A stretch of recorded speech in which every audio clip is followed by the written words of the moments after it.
Ladies and gentlemen, welcome back to Gaming with me, Tony Mo, and it's time that I finally sat down and let you guys know just what the is going on with this channel.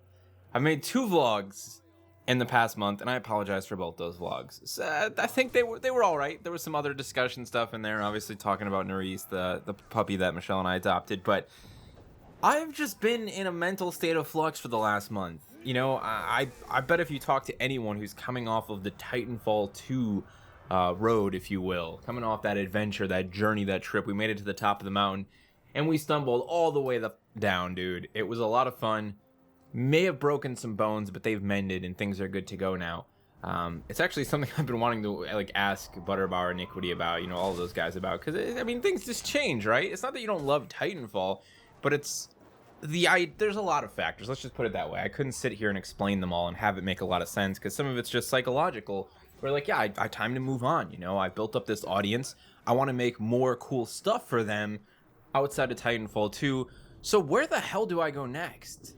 And I've talked a little bit about this in the past. You know, this is the biggest transition I've ever personally made. I mean, I've jumped from game to game before, albeit with a much smaller audience. And that has a much different psychological and mental impact on you as the creator when you go to make that transition. So for me, this is a first. And I knew this time would come, and I didn't know how I was going to handle it. And what I needed to do was spend a month of just hoo-hawing around the channel, making random videos, and just getting back into the idea of just making content that I love making, even if it was very sporadic. And then I think more importantly for me was actually doing something that forced me to step away from YouTube. And in this instance, it was adopting a dog. Huge responsibility that basically forces you to say, no, you can't go upstairs and play video games and think about what you want to do today. No, you can't go upstairs and just make another live commentary and block out the fact that you need to figure out what you're going to do moving forward for the rest of YouTube, or at least for the very near future.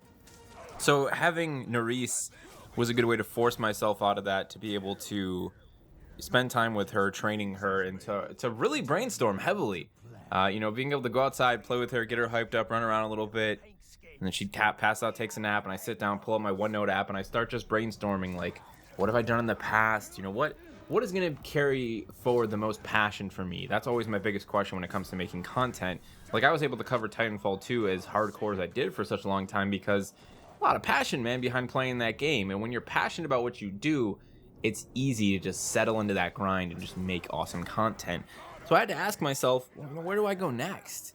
And I don't think for me it is covering a single game anymore. I don't think it's creating advanced guides and things like that. Do I want to do stuff like that occasionally for the games that I'm playing, like Warframe? Yeah, absolutely. There's no doubt about that. But I don't want to make it my primary source of creation. I don't want to become known as a Warframe channel or as a this channel.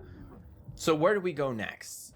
Well, the reality is my past on YouTube came from some humble roots as a reviewer and a guy who created first impressions, sort of live commentary first impressions for indie games for a little channel called Pixelbyte. Pixelbyte never ended up blowing up. In fact, I think we were ahead of our time. We were doing indie game coverage before the indie game scene was as big as it was, and frankly, there weren't a lot of amazing games. There were some good games being made by very small teams, but none of them were mind-blowing, and the scene really hadn't blown up yet. We hadn't had Super Meat Boy, we hadn't had Spelunky and all these other games that became, you know, massive, and we definitely didn't have the indie scene we have now. So we were ahead of our time, and unfortunately, that project would eventually be retired and deteriorated by the guy who started it, a guy named Jordan, who was a bit of a mentor for me. He definitely taught me a lot about number one, interaction with developers and publishers, especially small indie devs, and he definitely taught me quite a bit about structuring reviews and things like that. So I learned a lot from him. I know, Nerys, I'm sorry. Speaking of responsibilities, she's like, "Oh, we're gonna go outside and play because we just went for a walk. I totally want to play." So, not to get off topic. So that's my roots, man, right? Was just talking about games. And at the end of the day, the reason I got into YouTube was to simply talk about games. So going forward, we'll still have those live commentaries. You know, we'll still have the occasional PUBG or Fortnite live commentary. In fact, I'll feel more comfortable about just doing those things and not worrying so much about, oh, did you win? Was it successful? And just focusing on the commentary side of things and having fun and working on my comedy and my humor with those things. And then the other big chunk of the channel is going to be reviews. I'm actually going to start doing reviews again. They're called No Reviews. I've got my own structure for how I do reviews and how I score games, quote unquote. There won't be a number system, spoiler, but something that is, in my opinion, much better at allowing the viewer at the end of the video to understand what this game might give them, what value this game might present for them. So that's actually what I've been working on since Shadow of War released. I've been playing it, and I've been at the same time capturing footage as I would for a review back in the day, and then also filling out my outline of my structured format where I put on my bulletin, put my bullet points, my ideas, my thoughts, and seeing how that structure works. So sort of working on a test review. I'm probably going to release it if I can make my way through the game quick enough, because it is a meaty game and you really need to put a lot of time into it. But outside of that, my main goal is to launch 2 reviews after this one then. So I'm going to do Wolfenstein 2, The New Colossus, and I'm going to do Assassin's Creed Origins. So those will be my first 2, going all in. These are the reviews I'm going to make. Outside of that, it's a matter of figuring out what sort of games I want to review and picking the ones that I can, since this is all going to be based on my own income. Occasionally using some of the money from YouTube to pay for these games, but a lot of the time, it's just going to be me saying, yeah, I'll buy that game and I'll review it. So that's the plan going forward. Now, it doesn't sound grand or glorious, but reviews are something that are sought after.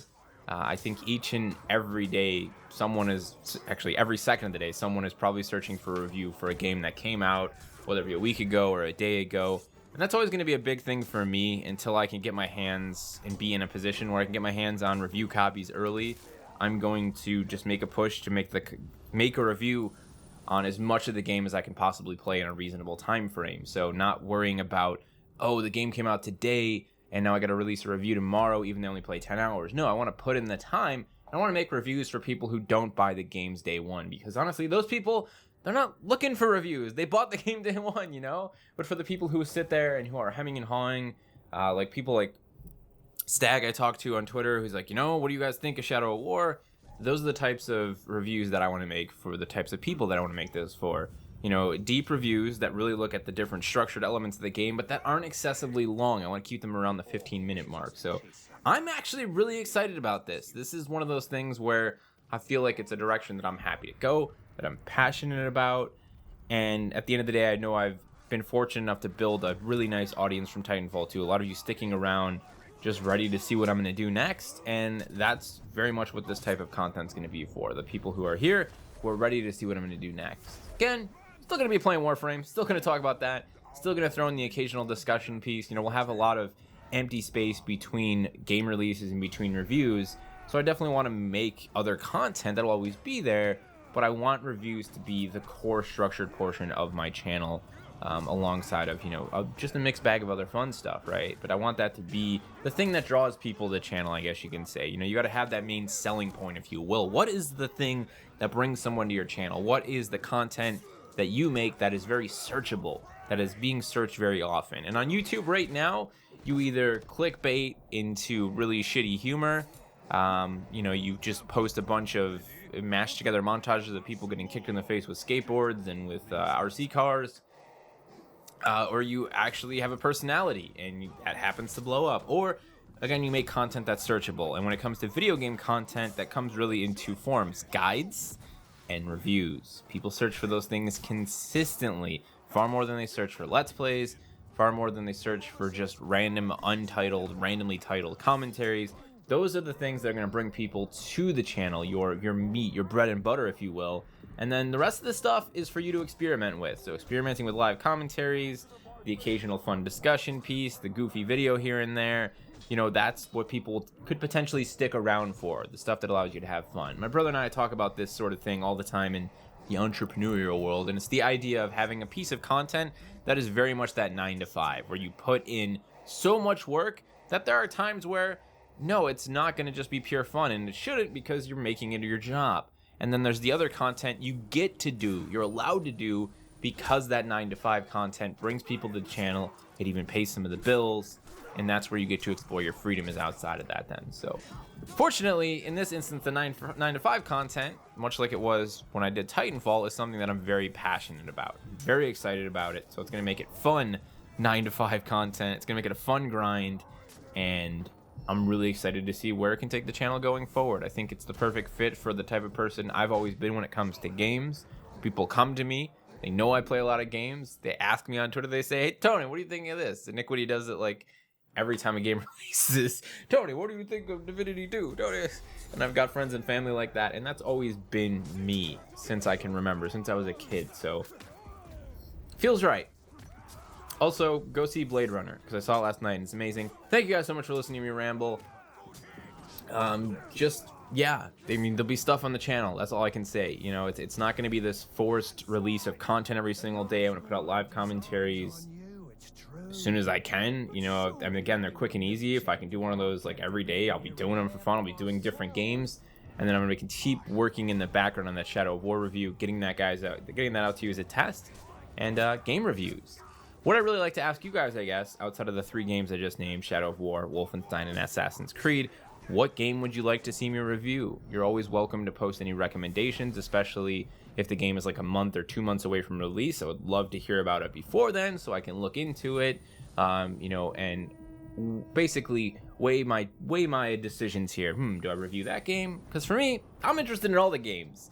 But if the audience is like, I want to know more about that one, it at least gives me a direction to consider or push when it comes to spending the cash to get these games. I'm also going to go ahead and plug my Patreon. If you guys want to head over there and throw any sort of support towards the channel, all of that money will go towards those review copies, making it easier to acquire those, and we'll leave it at that. I hope you have a fantastic week, and as always, remember to play smart, remember to play to challenge yourself, but most importantly, remember to play with your puppers.